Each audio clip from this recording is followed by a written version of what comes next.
पिछले दिवस में हमने फिजिक्स में देखा कि gravitational field due to a point mass, किसी एक पॉइंट मास पर क्या ग्रेविटेशनल फील्ड होगी, अर्थात गुरुत्वीय क्षेत्र क्या होगा और गुरुत्वीय क्षेत्र की तीव्रता क्या होगी, ग्रेविटेशनल फील्ड इंटेंसिटी क्या होगी, ये हमने जाना। आज हम लोग जानने का ये प्रयास करेंगे कि gravitational field due to a spherical shell जानेंगे और gravitational field due to a uniform sphere के बारे में जानेंगे। जब कोई यूनिफॉर्म स्फीयर हो, अच्छा अर्थात आप देखेंगे कि जो गेंद होता है पूरा भरा हुआ ठोस सॉलिड जो गेंद होता है, उसको जब जानेंगे सॉलिड स्फीयर के बारे में जानेंगे कि उसमें क्या ग्रेविटेशनल फील्ड होगी, एक्सटर्नल पॉइंट पर क्या होगी, अंदर क्या होगी, और एक जो खोखला गेंद आपने सभी लोगों ने देखा होगा, जो प्लास्टिक वाला गेंद, उस तरह का अगर कोई शेप हो तो उसके बाहरी पॉइंट पर क्या ग्रेविटेशनल फील्ड होगी, अंदर क्या ग्रेविटेशनल फील्ड इंटेंसिटी होगी, ये हम जानेंगे। तो हम आज के लिए जानेंगे कि gravitational field due to a uniform solid sphere, uniform solid sphere. अब कोई यूनिफॉर्म सॉलिड स्फीयर है, ध्यान दीजिएगा, ये है सॉलिड स्फीयर।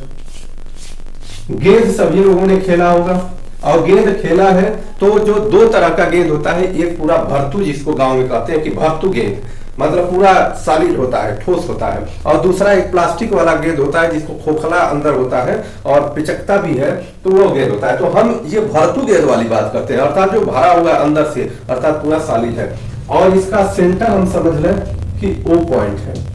अब यहां पर इसके दो पॉइंट हैं, एक क्या कि ग्रेविटेशनल फील्ड कहां होगा, इसके आउटर स्पेस पर। फर्स्ट पॉइंट इसका देख लें, क्या हमें निकालना है कि ग्रेविटेशनल फील्ड इंटेंसिटी भी आप कह सकते हैं, फील्ड एट एक्सटर्नल पॉइंट।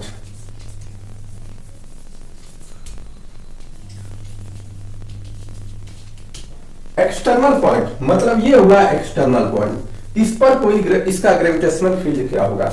अगर इस स्फीयर का रेडियस r है, कैपिटल R है, तो एक्सटर्नल पॉइंट का सेंटर से जो डिस्टेंस होगा वो भी कैपिटल R होगा।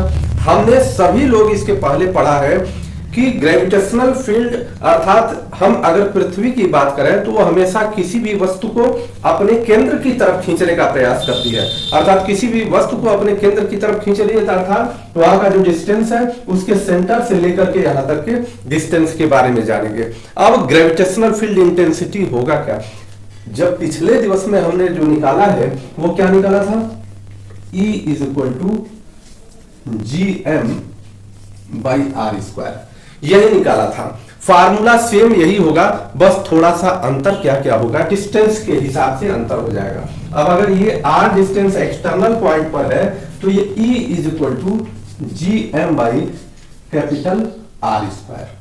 ये हो जाएगा। कौन से कंडीशन में, when r is greater or equal to capital R। इसका सेंस ये होगा कि ये जो इसको हम स्मॉल r मान लें, सेंटर से इस ऑब्जेक्ट या एक्सटर्नल पॉइंट मान लें P के जो बीच का जो डिस्टेंस है वो स्मॉल r है।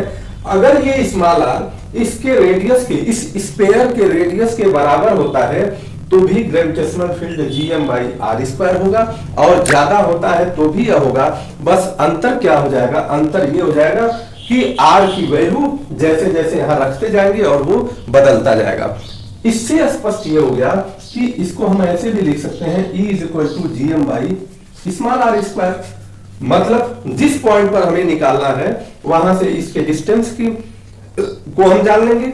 अब ये जो E है, ये दोनों तो कांस्टेंट है, तो E is directly proportional to 1/r², या दूसरी भाषा में कह सकते हैं कि E ग्रेविटेशनल फील्ड या gravitational field intensity is inversely proportional to the square of the distance between them, square of the distance between this point to the centre. यहां से इनवर्सली प्रोपोर्शनल, भाषा का बस अंतर है, बात वही है कि आप 1/r² के प्रोपोर्शनल करिए या r² के इनवर्सली प्रोपोर्शनल करिए।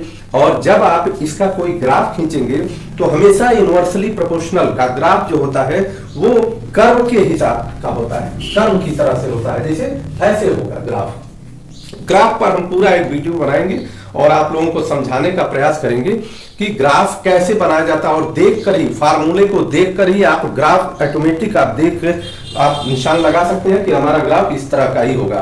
तो अब ये तो हो गया एक्सटर्नल पॉइंट पर। अब दूसरी बात क्या हो गई, इंटरनल पॉइंट पर आ जाए। Internal point gravitational field external point हो गया। अब ग्रेविटेशनल फील्ड इंटरनल पॉइंट पर हम देखते हैं क्या होता है। इंटरनल पॉइंट के लिए देखेंगे कि ग्रेविटेशनल फील्ड के लिए इंटरनल पॉइंट का एक रिलेशन होता है कि जैसे ही सॉलिड स्फीयर के आउटर सरफेस से वो पॉइंट अंदर की तरफ जाना प्रारंभ कर देता है, उसी तरह से उसी के प्रोपोर्शनल में ही ये इसका जो डिस्टेंस होता है, जितना अंदर होता है उसके डायरेक्टली प्रोपोर्शनल के रूप में होना प्रारंभ हो जाता है। इसीलिए इसका डेफिनेशन आता है कि the gravitational field due to uniform solid sphere at an internal point is proportional to the distance of the point from the center of that object। उस ऑब्जेक्ट के सेंटर से यहां का जो डिस्टेंस होगा उसके डिस्टेंस के प्रोपोर्शनल हो जाता है। अब हमें इसको फार्मूले के रूप में एडजस्ट भी करना है, और E की वैल्यू आप सभी लोग जान रहे हैं, E इज इक्वल टू होता है GM/R²। ये E की वैल्यू ये होता है GM/R², और R is the distance, this R is the radius of this sphere। तो यहां पर ये कैपिटल R हो जाएगा, कैपिटल R²। अब ये कह रहा है यहां से कि ये प्रोपोर्शनल भी होता है। प्रोपोर्शनल होने का सेंस क्या हुआ कि इसको हम फार्मूले को विदाउट कैलकुलेशन के हम समझने का प्रयास करते हैं। इसको ये लिख सकते हैं GM/ नीचे यूनिट में कोई परिवर्तन ना हो R³ into proportional R। R³ नीचे कर दिया, ऊपर R, ये प्रोपोर्शनलिटी, यूनिट में कोई परिवर्तन नहीं हुआ। इसके पहले भी मैथमेटिक्स में भी पढ़ा होगा आपने, जब भी कोई हमें किसी भी प्रकार का एडजस्टमेंट करना हो तो वो काम करना होता है कि उसके यूनिट में कोई परिवर्तन न हो, अर्थात जितना डिवाइड करेंगे उतना सब में दोनों तरफ डिवाइड करेंगे, मल्टीप्लाई करेंगे, न्यूमरेटर डिनोमिनेटर में मल्टीप्लाई कर देंगे, आप अपने वैल्यू को एडजस्ट करेंगे। तो E equal to GM/R³ into R। ये एक फार्मूला इस तरह का हो गया। कब, कौन से कंडीशन में, when small is R is small और इक्वल टू कैपिटल R। मतलब जो डिस्टेंस है, जो दूरी है इस पॉइंट की, उस स्पेयर के अंदर जैसे जैसे बढ़ती जाएगी वैसे वैसे इसके फार्मूले में ये परिवर्तन होगा। अब ये दो पॉइंट हमने देखा कि इस स्पेयर के आउटर सरफेस पर क्या ग्रेविटेशनल फील्ड थी, या ग्रेविटेशनल फील्ड इंटेंसिटी के रूप में आप क्या देखे हैं, और इनर सरफेस पर, इनर अंदर की तरफ मूव कर रहा है अगर ये पॉइंट, तब ग्रेविटेशनल फील्ड इंटेंसिटी क्या है जब आप अंदर की तरफ जा रहा है। तो ये आपने देखा, इसका अर्थ ये हो गया, यहां देखिए E इज डायरेक्टली प्रोपोर्शनल, और इसके डिफिनेशन में भी हमने बताया है कि ये क्या होगा, gravitational field intensity is directly proportional to the distance, ये डिस्टेंस के डायरेक्टली प्रोपोर्शनल होगा। अगर हम इसका ग्राफ कोई बनाते हैं, इस स्फेरिकल, ये स्फेयर जो सरफेस है, इस स्फेयर का, सॉलिड स्फेयर के ग्रेविटेशनल फील्ड इंटेंसिटी का इंटरनल सरफेस और एक्सटर्नल पॉइंट के लिए अगर हम ग्राफ बनाते हैं, तो इस ग्राफ में आप देखेंगे जब कोई भी ऑब्जेक्ट, जब कोई भी डिस्टेंस किसी भी ग्राफ वाले सब्जेक्ट में डायरेक्टली प्रोपोर्शनल होता है, तो ग्राफ हमेशा जीरो से स्टार्ट होता है। अर्थात R की वैल्यू अगर जीरो कर दिया जाए, R की वैल्यू जीरो का अर्थ है अगर ये डिस्टेंस आते आते इसके सेंटर पर आ जाए, तो ये पॉइंट जब सेंटर पर आ जाएगा तो वहां पर ग्रेविटेशनल फील्ड इंटेंसिटी जीरो हो जाएगी। इसलिए R की वैल्यू अगर जीरो कर दिया जाए तो ग्रेविटेशनल फील्ड इंटेंसिटी क्या हो जाएगी, जीरो हो जाएगी। तो R और E के बीच में अगर हम ग्राफ खींचे तो जीरो, और जैसे जैसे हम R की वैल्यू बढ़ाते जाएंगे वैसे वैसे वैल्यू बढ़ती जाएगी, और बढ़ाते जाएंगे तो डायरेक्टली प्रोपोर्शनल में हमेशा, डायरेक्टली प्रोपोर्शनल में अगर जो वेरिएबल्स है उसके पावर में कुछ भी नहीं है, अर्थात 1 पावर है, तो उसका हमेशा ग्राफ ओरिजिन से स्टार्ट होता है और स्ट्रेट लाइन जाता है।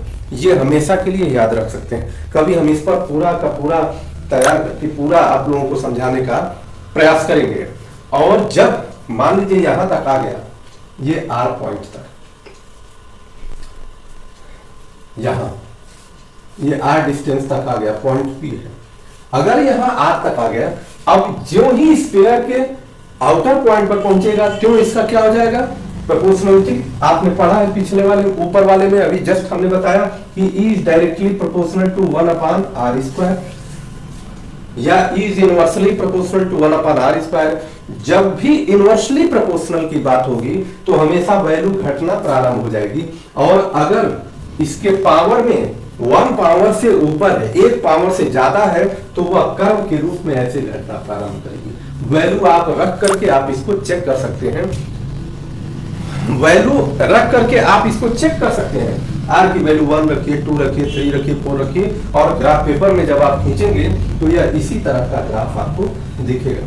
ये कंपटीशन पॉइंट ऑफ व्यू से बहुत ही जरूरी होता है ये सब पॉइंट, क्योंकि ऐसे पॉइंट के लिए कंपटीशन में हमारे पास समय नहीं होता है, बहुत कम समय में बहुत ज्यादा काम करना होता है, इसलिए बहुत सारी चीजों को तो कंसेप्चुअल रूप से हमें अपने दिमाग में बैठा लेना होगा, तब जाकर के होगा। कि जैसे ग्राफ का ही हमने छोटी बात बता दिया कि डायरेक्टली प्रोपोर्शनल का कोई भी ग्राफ ओरिजिन से स्टार्ट होगा और स्ट्रेट लाइन जाएगा। इनवर्सली प्रोपोर्शनल का कोई भी ग्राफ ऊपर से कम होते हुए नीचे की तरफ आएगा, लेकिन अगर उसका पावर 1 से ज्यादा है तो वही जो है कर्व के रूप में बन जाएगा, ऐसे 1 से ज्यादा है तो ये हमें ध्यान रखना होगा। तो आज हमने ये देखने का प्रयास किया कि gravitational field due to uniform solid sphere में एक्सटर्नल पॉइंट पर, इंटरनल पॉइंट पर क्या electric field gravitational field intensity होती है, ये हमने जानने का प्रयास किया। आगे हम लोग जानेंगे कि जब स्फेरिकल सेल होता है, अर्थात जो खाली गेंद होता है, जो प्लास्टिक वाला हमने बताया कि प्लास्टिक वाले गेंद पर क्या हुआ। अभी तो हमने समझिए कि कार्क वाला जो गांव में हम लोग खेलते थे, वो सॉलिड एकदम हो, अंदर सब भरा हो, उस गेंद की बात किया है। आप सभी लोग इसे अधिक से अधिक पढ़ने का प्रयास करिए, समझने का प्रयास करिए, और इसमें अपने कमेंट देने का प्रयास करिए, और इसको अपने लोगों तक पहुंचाने का प्रयास करिए, क्योंकि ये किया गया अनवरत प्रयास जो दुनिया के बहुत विशिष्ट लोगों के साथ होने वाला है, और ये तब होगा कि जब ज्यादा से ज्यादा ये आगे बढ़ेगा। और हम निश्चित रूप से इस बात को कहते हैं कि अगर हमारा कॉन्सेप्ट क्लियर हो गया, किसी भी काम का कॉन्सेप्ट अगर क्लियर है कैसे करना है, तो उस काम को करने से कोई रोक नहीं सकता, किसी के बस की बात ही नहीं है, प्रकृति खुद खड़ा होकर के उस काम को कराती है। तो हम अपने सभी बच्चों से यही कहते हैं कि आप अगर संकल्पित हो जाते हैं कि हमें यह काम करना ही है, और संकल्पित होने के साथ साथ आपके पास उत्साह होना चाहिए, उत्साह का संवर्धन होना चाहिए, ये और क्रिया विधिज्ञम, क्रिया आपको जानना चाहिए किस प्रकार से हम इसको कर सकते हैं। एक श्लोक है, इस श्लोक को हम बताते हैं कि उत्साह संवर्धनम क्रिया विधिज्ञम व्यसनीय सशक्तम, और इसके 2 अर्थ हैं, व्यसनीय सशक्तम, व्यसन से मुक्त हो, या ऐसे कहें कि हम जिस कार्य को करते हैं उस कार्य के लिए हम ऐसे आदी हो जाएं कि जैसे कोई व्यसन वाला अपने व्यसन के लिए आदी हो जाता है, उस तरह से उसमें समर्पित हो जाएं। तो शूरम कृतज्ञम, शूर भी होना चाहिए, शूरवीर पराक्रमी होना चाहिए आपको किसी भी परिस्थिति में लड़ करके आगे आने के लिए, क्योंकि समाज इस प्रकार से बिगड़ चुका है कि आपको तोड़ने का प्रयास करेगा, समाज आपको डिमोलाइज करने का प्रयास करेगा, परंतु अगर आपके अंदर शूरता है तो आप निश्चित सफलता प्राप्त करेंगे।